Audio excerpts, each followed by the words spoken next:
what's going on? It's Amir at Dreamstream.tv. So excited today at the home studio of production team Carvin and Ivan. They're giving one lucky person an opportunity to write a song with them, produce a song, and actually record it. This is amazing to give somebody from Dreamstream this type of opportunity. So I'm getting ready to go meet them here now at their home studio. So follow me, we got going on. Yo, what's up, man? What's poppin'? It's good, man. My man Ivan right here. Listen,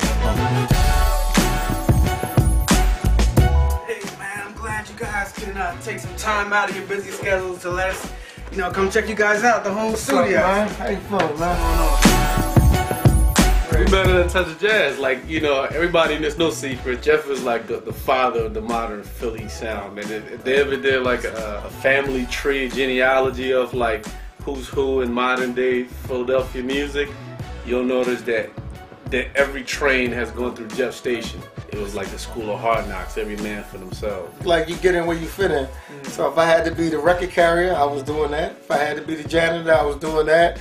If I rolled with Jeff and was a personal assistant and taking notes and collecting phone numbers and stopping, bodyguard, whatever position that needed to be filled, and that's what I was doing. It was a place where if you was creative, you was willing. It was always open for you to be creative, no matter who was in the room working. I believe you have to figure out how you measure up against your peers and people that are better than you. So you definitely need a competitive environment to kind of like harness your own skills and elevate your game. Being around the Touch of Jazz, around people like Keith Pelser and Vidal Davis and Andre Harris, who are like, church musicians, allowed me to soak up a lot of that. Like, I wasn't a trained musician. I was sampling records and, doing hip hop beats. The one thing that we used to make sure we could try to do for each other is a trip to Los Angeles. So the key was, if I did a record that was good enough to be mixed in Los Angeles, then I would go as the producer and mixing it. So instead of me going by myself, I'll be like, well, I'll give Ivan 50% of production so we can all go to LA. So we were all trying to get to LA together. Because when one would come back and be like, yo, you gotta go to LA, it was off the hook. So we always make sure like everybody had a part of, like you say, everybody had a part of the record. The first record me and Carvin worked on together that really had commercial success was Just Friends by Music Soul Child. That was Music's first song ever, the one that really gave birth to that sound. We both realized our dreams were going to happen, and I think I can speak for you on it was because the high that we felt when they said the song Just Friends was going to be, at that time they thought it was going to be the first single, because that was a Def Jam release and they had just signed Music. Being a hip hop head, Def Jam was like, yo, I want to be on Def Jam, or I want to work with Def Jam. I wanted a Def Jam jacket. It was such a Def Jam culture that it was like the epitome of making it. So when they were like, yo, he got signed to Def Jam and this is gonna be the first single, blah blah blah, and he gonna shoot a video, I was like, God. Our lives just changed. So, yeah, that was big. That was big. Good morning. We worked with Chris Brown, Mario, Faith Evans, Justin Timberlake, Raheem DeVaughn, Jasmine Sullivan, Keisha Cole, Sierra, Tupac, Jaheim, Mary J. Blige, Angie Stone. Our mission is to make sure we showcase the artists in the best possible light that they can be seen through their music. Not showcasing that we are the producers. The idea of a producer is to play the background to make the artist into the star, and not take the spotlight from the artist to say, yeah, that record is hot because it's produced by us. No, the record is hot because it's a great record. You got a great artist performing it, and the producers behind the scenes did their job. They made the artist look great. As long as you make great records, and for us to be 13 years on the top of the charts for 13 years, making great records and going unnoticed, works perfect. Because we can keep doing this and we can keep cruising it, and we live in life, and that's what makes everything make sense for us.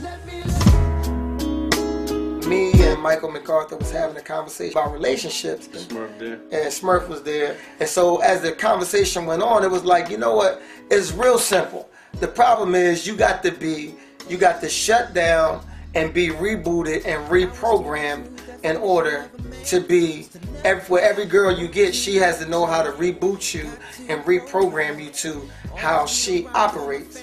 And then it was like, yeah, you know, it's like teaching me how to love. And I was like, yo, I'm gonna write a song about that. This song's gonna be teaching me how to love. So it's like, yo, teach me how to love you so I can love you right. Because the way I was taught how to love is not the same way you understand love. So just show me what it is, and I can offer that. So that's kind of how the record came about.